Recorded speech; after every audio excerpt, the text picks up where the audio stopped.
Hello, everybody. Welcome to The Power Is Now TV. My name is Eric Frazier. April is Fair Housing Month, and The Power Is Now Media is conducting another series on fair housing. This is the 2022 series of the 1968 Fair Housing Act. And last year, folks, we had a great time talking with industry leaders about the Fair Housing Act. You can go to our website, thepowerisnow.com, and you'll see on the menu bar the 2021 Fair Housing Act.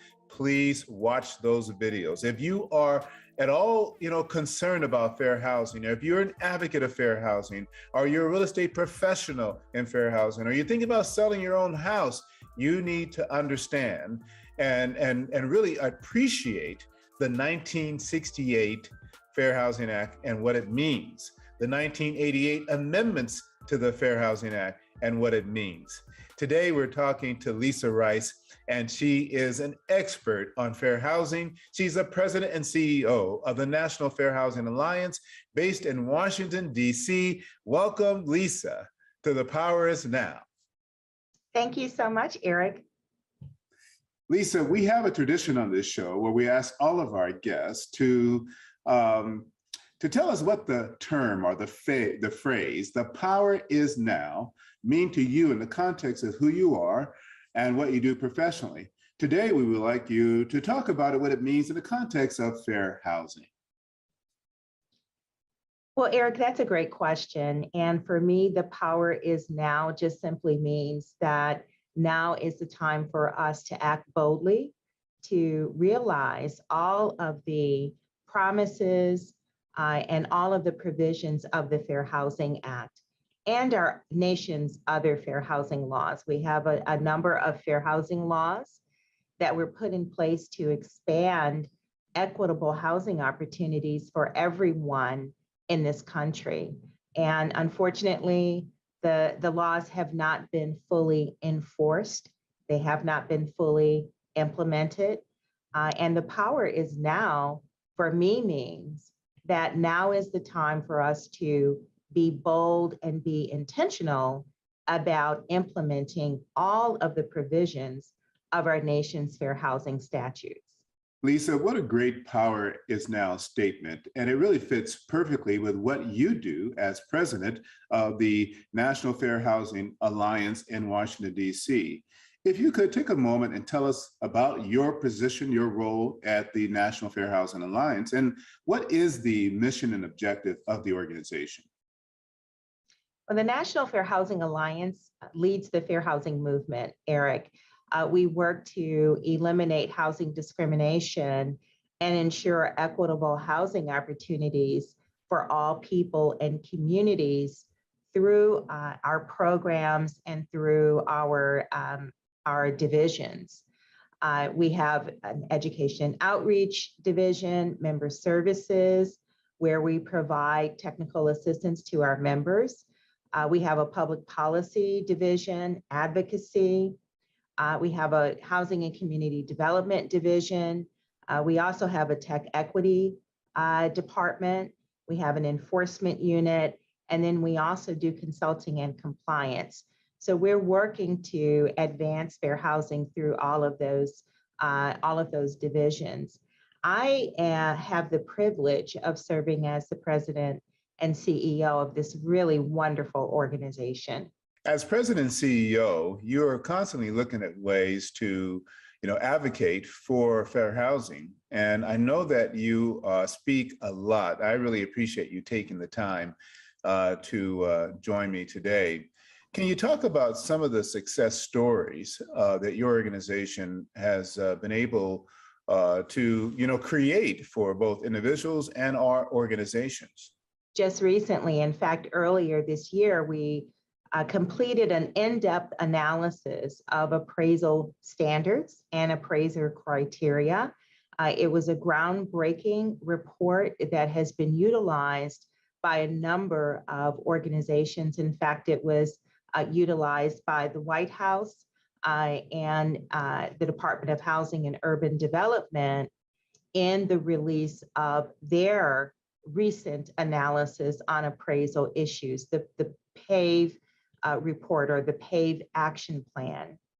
That study and analysis that we did identified some really key structural barriers when it comes to the standards that exist in the appraisal industry, as well as really structural and systemic barriers when it comes to people being able to enter the field of appraising and become appraisers. There are a lot of barriers for entry into that field. And so we have a very comprehensive set of recommendations, Eric, on how to improve the standards, how to make them more fair, and also on ways that the industry can revamp the criteria so that we can increase the level of diversity in the appraisal field. 97% of appraisers in the United States are white, and 70% of appraisers are men. So there needs to be a lot more diversity in that field. And we've done a number of other really amazing things as well, Eric, and I hope to talk about some of them as we get more into the discussion. But the other thing that I'll mention is that we started our Keys Unlock Dreams initiative last year. We've been making wonderful headway, getting provisions passed in the COVID relief acts to provide support, not only for homeowners, but also for tenants. So we were able to help secure funding for emergency rental payment assistance, so-called ERAP funds. Each state and US territory, including Native American communities, received emergency rental assistance funding to help folks who are struggling with paying their rent to be able to remain in their homes. And we were also able to receive funding under the Homeowners Assistance Fund. This is a new fund to help homeowners who have been struggling because of COVID to be able to pay their monthly housing expenses. So those were two great wins we were able to help secure, and we're really proud of those. Lisa, as president and CEO of the National Fair Housing Alliance, you have to be very proud to be having this kind of impact where you're truly changing lives and also changing policy at the highest levels of government. Now, I've known you for a long time, and I can tell you now, I'm very proud to know you, an African-American woman, making this kind of impact and change and implementing change at this level. I think it's unprecedented, right? I mean, do you know anyone before you? Oh, well, certainly. This organization has always been on the cutting edge, been on the cusp of innovations. Our previous president and CEO, Shauna Smith, who happened to be the founder of this venerable organization, she was just a pioneer, Eric, in fair housing and in civil rights. So I proudly and humbly stand on her shoulders and the shoulders of many, many others who have helped pave the way to eliminate housing discrimination and to expand equal housing opportunities for people. How did you become involved with the National Fair Housing Alliance? Well, I started in the fair housing movement when I was quite young. I was about 15 years old. I received an internship, and Shauna Smith, the woman who I just mentioned, was my boss at this fair housing organization in Toledo, Ohio. So I really got my start under Shauna Smith. And she became my mentor and is still a dear friend to me today. She's extremely supportive of everything that I do and everything that this organization does. So Shauna started the National Fair Housing Alliance in the late 1980s, early 1990s.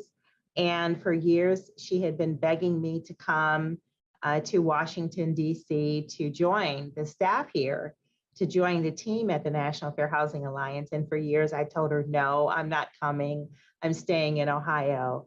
But then the foreclosure crisis hit, and I was able to help do some really innovative things in Ohio. And I thought that the things that we were doing in Ohio could really benefit the rest of the nation. So I ultimately decided to take her up on her offer and join the team here at NAFA. And I've been here since 2006. I can't believe I'm saying that. That is a long time. And, we documented that housing move last year when you participated in the homeownership series for the month of June. So again, congratulations on your success. And I certainly am supporting in any way I can the goals and the missions of the National Fair Housing Alliance to address some of these many issues. And you brought up some very important issues that require a show in and of itself as in regard to appraising properties, and there's other issues as well. And so I'm looking forward to having you back just to talk about these initiatives. Now, for those of you who are just joining us, we're talking to, or you're watching or you're listening to Lisa Rice. She's the president of the National Fair Housing Alliance based in Washington, D.C. This is Fair Housing Month, and we're talking about the 1968 Fair Housing Act. Now, we're going to get into it right now. In fact, we're going to take a commercial break. Hang in there with us. You're listening to The Power Is Now. And we're back. For those of you just joining us, welcome to The Power Is Now. Please go to thepowerisnow.com and check out all of our shows, folks, shows on real estate and finance and magazines on real estate and finance. We have a singular focus here at The Power Is Now, and that is to empower you with information, tools, and resources to become a homeowner, to start building wealth in real estate. It is still the number one means of building wealth by most minorities, people of color, and generally everyone. They can get started in real estate. The Power Is Now conducted a series last year. In fact, we initiated it in June. Actually, it was in April of 2021, the Fair Housing Series, to highlight the 1968 Fair Housing Act. And this is our second year. It's going strong. We have leaders coming on to share their thoughts about the 1968 Fair Housing Act. How effective is it? What can we do to make it better? Do we still need a Fair Housing Act? With me today is Lisa Rice, who is the president of the National Fair Housing Alliance. And so far, we've just learned about her incredible background, how she got involved, what the great work that the National Fair Housing Alliance is doing, and the information and resource they are even to the highest levels of government. Again, Lisa, thank you so much for joining us today on our Fair Housing series. Thank you, Eric, for having me. Lisa, April is Fair Housing Month, and I'm so glad that we have a Fair Housing Month and to talk about this issue, because it just seems like it's not really addressed at a national level. It's not in the media, but the work is being done at the grassroots level with fair housing counseling centers, across America. So take a moment here and tell us what your organization is doing specifically for this month. We've been doing a lot to celebrate and commemorate April, which, as you noted, is Fair Housing Month. In the lead up to this month, we launched a new web service. It's called Front Door. And if people are interested in accessing this new web service, they can just visit our website at nationalfairhousing.org. The Front Door web service really cuts down the time that people need to take in order to search for the emergency rental assistance funds for which they would qualify. So it takes now about 10 minutes. And before we developed this service, people would have to, go through website after website after website and make multiple phone calls trying to get connected to the right emergency rental assistance fund program. So It has been utilized by thousands and thousands of consumers since we launched it about a month ago. Lisa, is there anywhere on the website that, where there's a video or something that really explains how it works, how the front door program works? Or is it just a resource to search and to save time with searching? Because I'm thinking the first question I want to ask is, well, how do I know I even qualify for this assistance I'm searching for? Do you have resources there about that? Sure. When people visit the website, there's information about Front Door on our website. And really, Eric, as I said, it significantly cuts down the time. So folks are just taken through a few series of questions. They respond to those questions and they find out right away if they qualify. If people are struggling because they can't pay their rent due to being impacted by COVID, they should really check out the Front Door web service on our website. And again, that's nationalfairhousing.org. We also, in the lead up to April, released a new auditing framework for auditing algorithmic systems. It's called Purpose, Process, and Monitoring, or PPM. We call it PPM for short. And Eric, PPM represents the gold standard for monitoring algorithmic-based systems. So these are all kinds of technologies like credit scoring systems and insurance scoring systems, risk-based pricing systems, automated underwriting systems. This kind of tool, tenant screening selection systems, this tool helps developers of those tools and folks who are using those tools. It helps them ask the right questions to make sure that the tools were developed fairly and to mitigate discrimination and bias, because as I've shared with you before, Eric, all of these algorithmic-based systems, right, all of them perpetuate bias.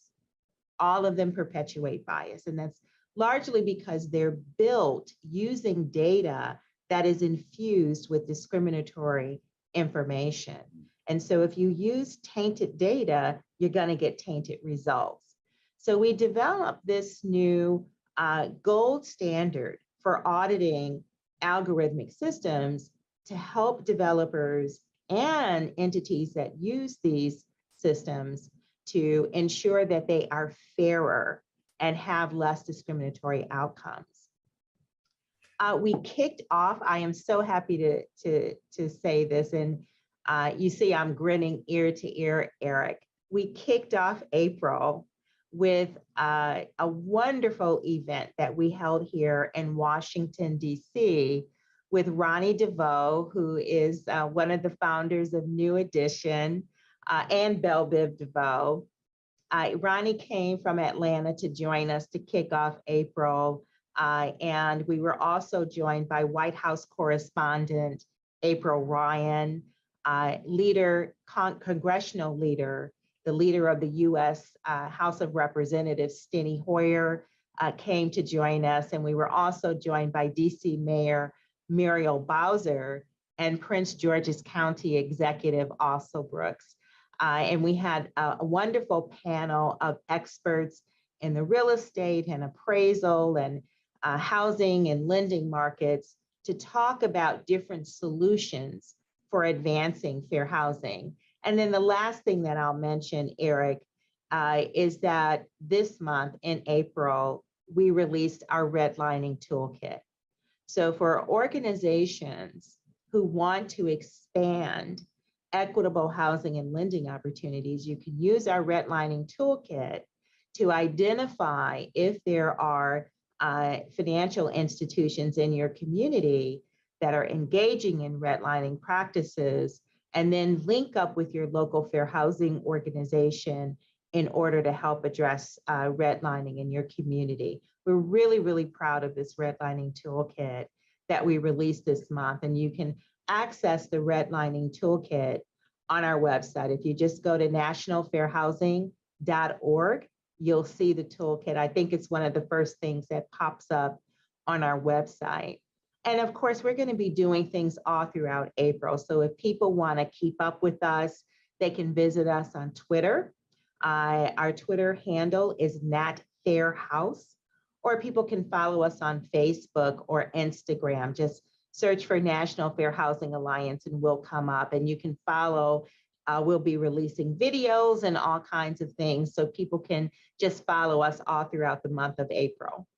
Lisa, again, congratulations on the incredible work you are doing to further fair housing, to enhance, to protect citizens from discrimination, not just throughout the United States. And your organization is a national organization, so you're supporting local HUD counseling agencies, fair housing agencies across the country, right? I mean, you are their support, we'll call it your resource for local fair housing counseling agencies.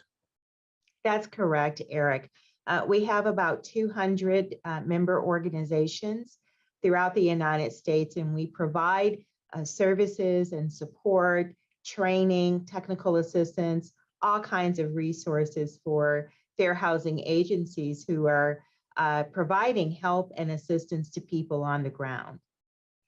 Now, Lisa, outside of the fair housing agencies that are, the boots on the ground, if you will, working with people, helping them to deal with discrimination, and your website where you have this information, how else are you getting the word out to the general public that these resources exist and these initiatives are underway? Eric, that's a great question. So we are very active on social media. We have a LinkedIn channel, we have a Twitter account, we are active on Facebook, we're active on Instagram. So if people are engaged on social media, all they have to do is just search for National Fair Housing Alliance, and you'll see our page pop up, and we have all kinds of resources on those social media sites. But we also have a very, very active education and outreach program. So we are always conducting webinars, conducting seminars. In this period of COVID, we've been doing a ton of virtual events. In fact, our last couple of conferences were done virtually.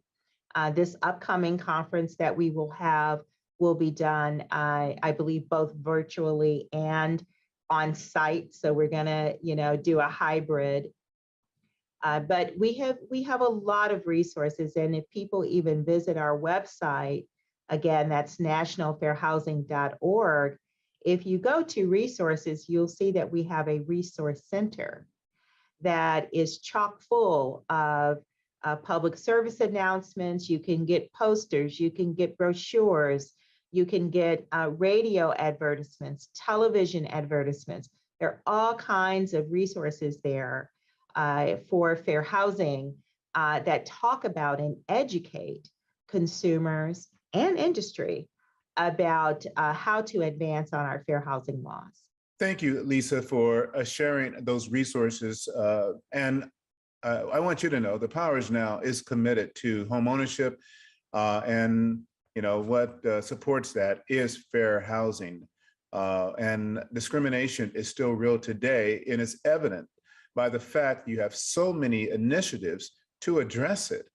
And it seems like we've gone from the early 40s and 50s, where discrimination was open and notorious, directly in your face, to undercover through coding and credit scoring and all these other things that those who would be the perpetrators are hiding behind, math and statistics. And so I'm happy to see that you are, shedding light on this new form of discrimination. And so I want to ask the question, does the Fair Housing Act, or do we still need a Fair Housing Act? Because there are many who believe that everything is okay. Eric, yes, we absolutely do still need a Fair Housing Act. There are over 4 million instances of discrimination that happen every year. And recently here, you've been hearing story after story after story of African American and Latino homeowners who have experienced some form of appraisal bias. Right there in California, where you are, Eric, we have numerous stories of African American homeowners who got an appraisal and the appraisal came out extremely low. Then they did something that we call whitewashing. Now, whitewashing is when you remove every single indicator that a person of color lives in the home. So you remove all of your art, you remove pictures, family photos, photos of children graduating from high school, families of ancestors. So people are removing every iota of themselves from their homes and replacing them with pictures and art from their white friends. So they go and ask their white friends, or sometimes we get a white tester to come and replace the family of color. And so that white person, that white friend, that white coworker, or the white tester brings in pictures of themselves and their family, and then you put up different art so that it looks like a white person is living in the home. And literally weeks later, months later, the home appraises for so much more. We've got two separate cases in California where the home appraised for more, almost $500,000 more, $100,000 more, $200,000 more. This is real wealth, Eric, that is being stripped away from families of color. And in fact, we know that in the aggregate, we know because of research done by the Brookings Institution, that in the aggregate, Black families alone, so I'm not talking about Latino, Native American, or Asian American families, Black families alone have lost $156 billion of wealth just due to appraisal bias. So yes, the Fair Housing Act is needed. There is a severe need for us to advance on fair housing. We have made progress. We have come some of the way, but we have a long way to go. Lisa, this was shared with me earlier this week by Ed Delgado. He brought this case up or the study up, and it's unbelievable the amount of wealth that has been lost over this particular type of discrimination. And it's really sad to hear that. I mean, I have friends who have beautiful homes and they're filled with African-American art. So I think someone with racist ideals will probably have a real problem with their property. So I'm glad this is being addressed because the financial implications are real in terms of impacting. Well, for most people, their home is their primary asset. It is the primary means by which they'll build wealth, and those funds would be available to them for retirement. And so this is something that is serious, it's urgent. I'm glad litigation is taking place right now. In fact, do you know what the status is on the litigation around this issue? Well, Eric, in one of the cases, the Department of Justice just submitted a statement of interest. And the other cases, some of them are still being investigated. Some of them are on the cusp of having legal actions filed. So there are a number of these cases throughout the United States, and they're all in different stages. Lisa, have you ever been a victim of fair housing or perhaps know someone close in your family that have been a victim of discrimination as it relates to housing? Well, yes, of course. I think that that is the case for every family of color. My parents were the victim of blockbusting, racial steering, redlining. My parents were steered into a subprime mortgage when they purchased their home. Yes, and so our families have been impacted, and it has cost our families, hundreds of thousands of dollars in lost wealth. My family was impacted by appraisal bias. This is one of the reasons why these cases are so close to my heart. And that is one of the reasons why we fight so hard to advance on our fair housing laws. And, you know, it's interesting, Eric, as I talk to members of my staff, it's so interesting how many of them have been victims of housing discrimination, or as we say here, are survivors of housing discrimination. Families discriminated against because they have children. Family members discriminated against because they happen to have a disability. Families discriminated against because of insurance redlining or lending redlining. And so, you know, I think it's one of the reasons why we have a team that is so dedicated to advancing the ball. And then the last thing that I'll say is that, you know, most people of color, whether they know it or not, are impacted by algorithmic bias. As you said, it's a hidden bias. It's something that you can't see because it's hidden behind the math. It's hidden behind the artificial intelligence or the machine learning or the algorithm. Even though people are impacted by this form of discrimination, it's something that they can't see, right? It's not tangible. You can't touch it. Many families of color are victimized by disinvestment. My family certainly was. When my family, my mom and my dad moved into our neighborhood, we had grocery stores and we had, you know, lending institutions and insurance companies and, you know, all kinds of retail, because we were the first Black family to move on our block. When we moved on our block where we live, the whole neighborhood was white, but it was undergoing blockbusting by real estate agents. And within 4 short years, our neighborhood went from being all white to being all Black. The real estate companies left, the insurance companies left, the lenders left, the grocery stores left, you know, the retail left, and our neighborhood and community was severely disinvested. We were all middle income families. You know, our families all made a great living, but it was the color of the skin that was dictating the level of investment that would go into that neighborhood and community. And my story is the same story of millions of people in this nation.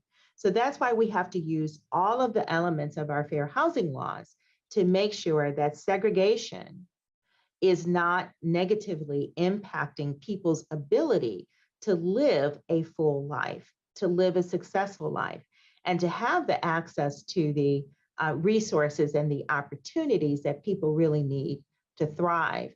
You know, Eric, you've heard me say this before. We are more segregated today than we were 100 years ago. So we do have a long way to go.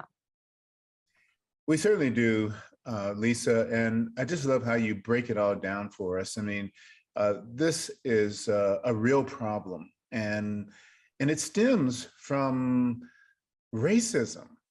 You know, thinking that African Americans or people of color, or anyone who is not white, is somehow, you know, inferior, less intelligent, unworthy of association, of fellowship, or proximity, and this being, you know, established early on in childhood by those who have these beliefs, and it's just continue for generations and generations and generations. And the root of all of this unconscious bias, it's difficult to not only detect, but how do you really fix it? I mean, how does a questionnaire, or how does a test, or how does a class even really address unconscious bias that a person brings to their profession, that a programmer brings to his profession when he's sitting down and writing the code, that a real estate agent brings to their profession when they're meeting a client for the first time?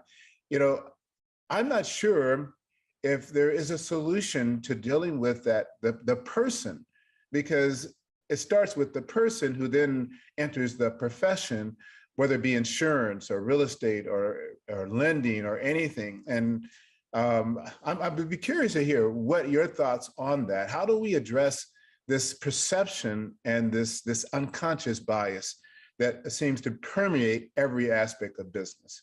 First thing I think we have to recognize is that discrimination doesn't happen just one way.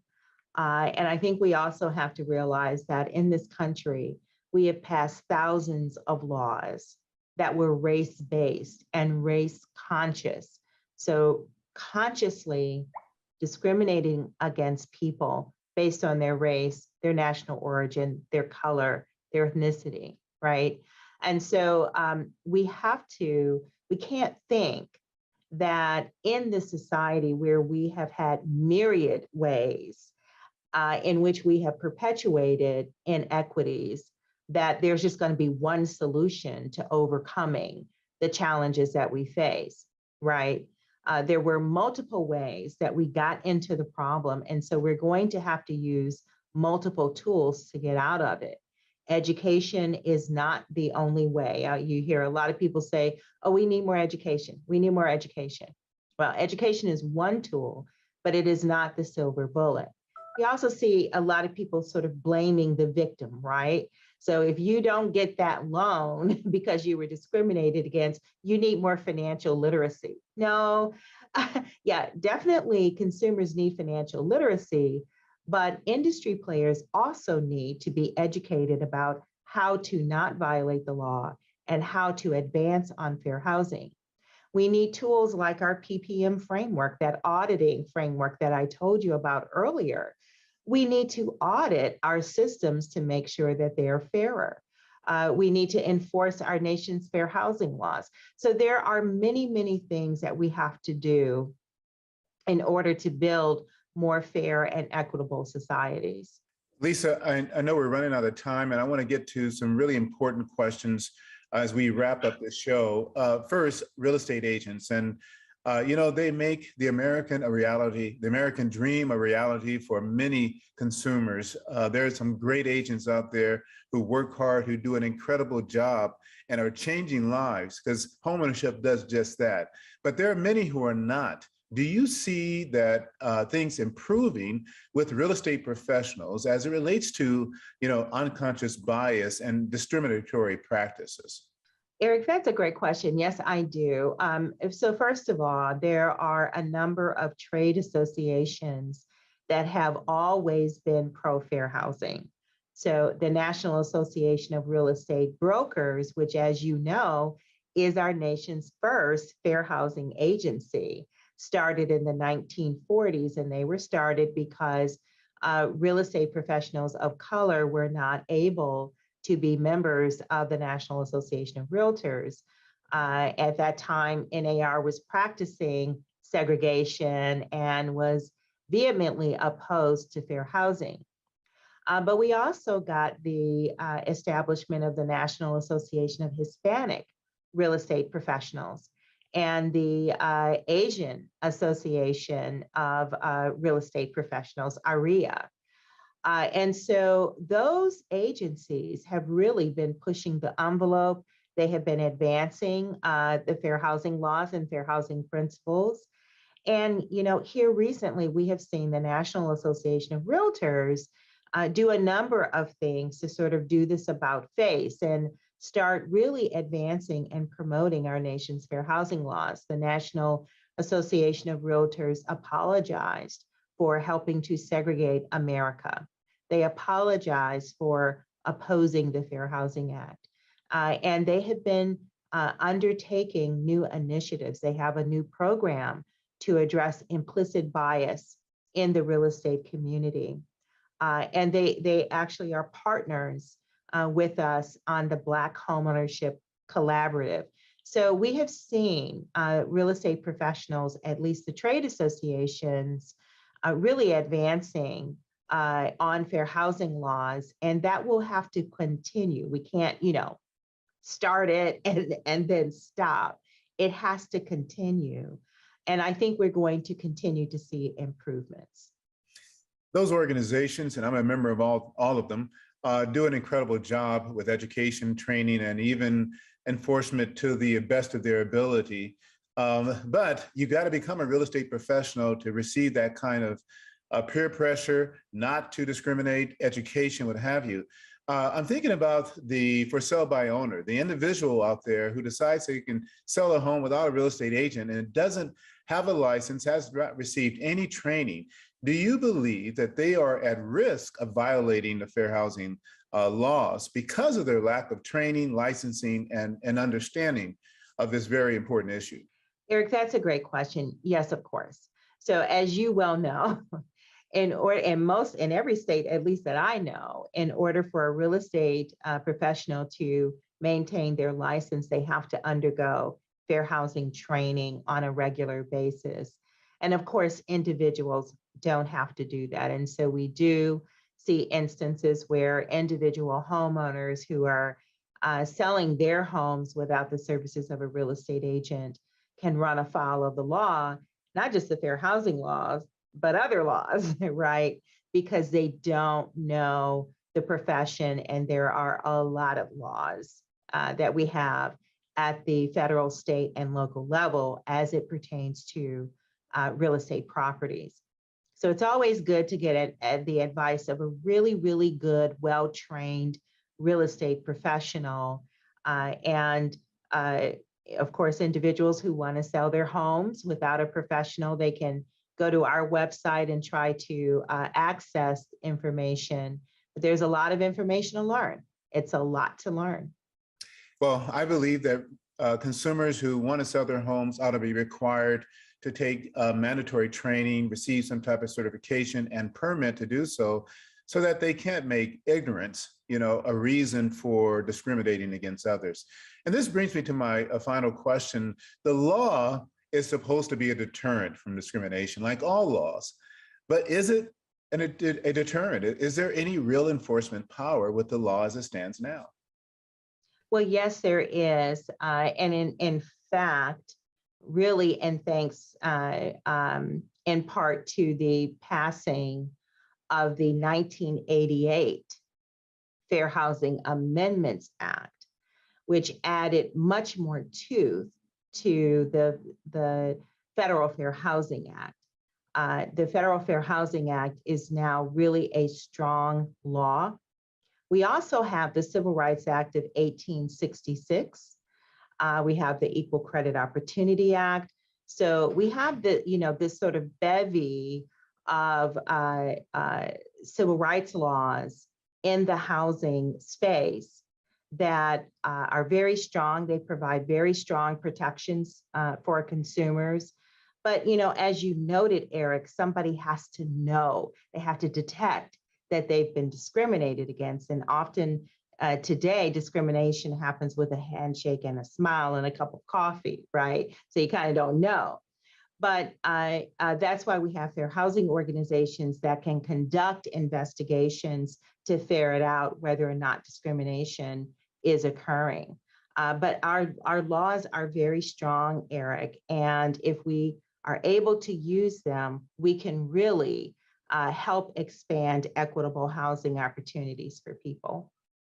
Well, I agree, the laws are on the books, but it's 54 years later, and the homeownership rate, particularly for minorities, has not improved at all. And so I'm not sure other ways we can measure the effectiveness of the law, but when it comes down to dollars and cents in building wealth, African Americans, minorities are still way behind.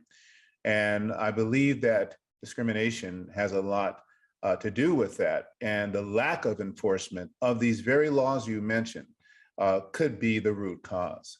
Yes, you're absolutely right. And again, that's why we are trying to make sure that fair housing organizations are adequately funded so that they have the resources that they need in order to undertake these sophisticated investigations to ferret out discrimination. It's hard to detect. It's harder to detect. When my mom and dad were buying their house and we're trying to purchase a home in a predominantly white suburb, not because the area was white, but because the area had it was known for having a very good school.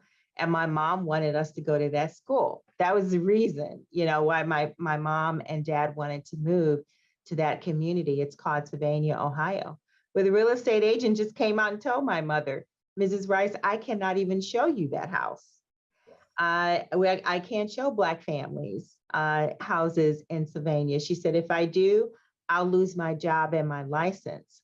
But I'll show you where we are moving families in your income bracket, and took my mom to this community that I talked about earlier called Parkside Extensions in Toledo, Ohio. So, back then the agent just said, can't show Black families houses in this community. Well, today that doesn't happen. And if you have seen the Newsday reporting on real estate discrimination, you'll see that those African-American, Latino, and Asian American consumers who were working with real estate professionals, the real estate professionals didn't say to them, I can't show you these communities because you're Black or Asian. Now some of them did say to the white testers, I'm not showing Blacks or Latinos homes in these areas. But you saw the steering was still going on, but it was done with a handshake and a smile. And it is investigations and testing that is going to ferret that out. And so that's why we have to make sure that fair housing organizations are well funded so that they can do that critical work. Lisa, thank you so much for your time today. You're such an expert on this subject, and I really appreciate your depth of knowledge and the incredible work that you are doing in this space. We want to be your partner. And the Power is Now is committed to providing information and being a resource to consumers who want to build wealth through real estate, who want to make the American dream of homeownership a reality. So thank you for being on the show today. Do you have any final thoughts or words you would like to share before we wrap up? Well, Eric, thank you so much for having me. And thank you so much for the great work that the Power is Now is doing. We are just blessed to have you all, and blessed that you are such strong advocates for fair housing. And we're just glad to be your partners. Lisa Rice, President and CEO of the National Fair Housing Alliance in Washington, D.C. Again, thank you so much for taking time to participate in our second series on this very important issue.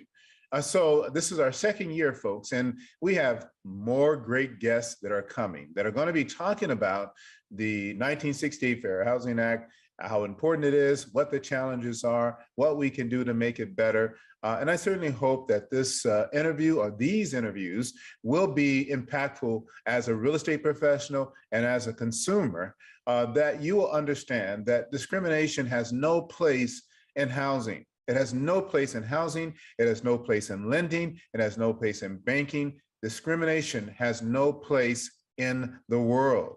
And so we certainly hope to be an advocate for fairness in housing throughout the United States. And I want to encourage you to continue to tune in as we bring you more content in regard to the 1968 Fair Housing Act and 2022. This is our 2022 series, the 1968 Fair Housing Act. We're off to a great start. Lisa Rice was phenomenal. Please go to thepowerisnow.com and follow us there.